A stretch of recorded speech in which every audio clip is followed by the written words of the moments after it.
Isabelle Morizet nous a rejoint. Bonsoir Isabelle. Bonsoir, merci d'être là, on est ravis. Gérard, vous vous souvenez de ces extraits où Claude François vous expliquait comment transformer une musique de Piaf en disco, comment on faisait du disco, quoi? Eh ben oui. Ben ouais. Eh ben il m'a appris à faire de la batterie. Ben voilà. Et depuis, je suis devenu batteur. Isabelle Morizet, aujourd'hui, vous faites des interviews remarquables, très intimistes sur Europe 1, tous les week-ends. Et votre émission « Il n'y a pas qu'une vie dans la vie », vous en êtes la preuve vivante, l'exemple parfait. Tout est dans le titre, Ben oui. effectivement. En fait, cette émission, elle existe depuis plus de 20 ans, maintenant, sur Europe 1, tous les samedis et dimanches, à 15h.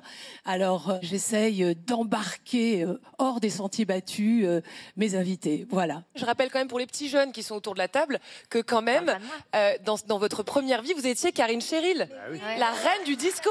Dans les La preuve en images. 70s. Et même Delon, il était sous le charme. Eh ouais, regardez. La marche des machos, charmeurs et font leur show, qui se prennent pour des géants et qui sauvent les enfants. La marche des machos, qui se croient grands, forts et beaux, rouleurs au bout du rouleau, rouleurs au bout du rouleau. Pour eux, c'est zéro.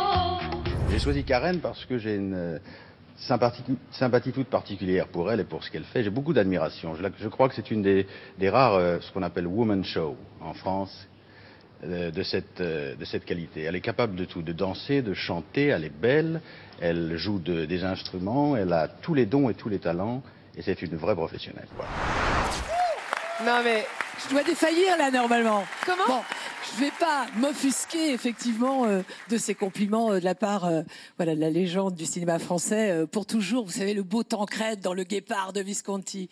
Non, j'avoue que lorsque j'ai entendu ça, il y a quelques années, j'étais sur le plateau, j'étais très, très surprise. Non mais c'était vos débuts quand même. Qu'est-ce que ça fait de se faire bouffer du regard par Alain Delon? Ça booste C'est ou au votre contraire on se formule. liquéfie? Non mais franchement. Surtout que je suis timide. Donc voilà, le rouge m'est monté aux joues. Non, mais surtout, Delon, au top de sa beauté, de sa séduction. Voilà. Et Madonna, vous la connaissiez aussi? Très bien. Alors Madonna, j'ai eu Madonna pendant 2 mois comme danseuse, pur hasard. En fait, elle assurait beaucoup de castings, elle faisait des chœurs, elle dansait, elle habitait Lille, c'était plus pratique pour elle pour aller donc faire des castings à Londres, à Munich, à Bruxelles. Et une de mes danseuses, hélas, se foule une cheville et il a fallu 3 heures avant le direct apprendre à quelqu'un qui pourrait la remplacer, c'était Madonna.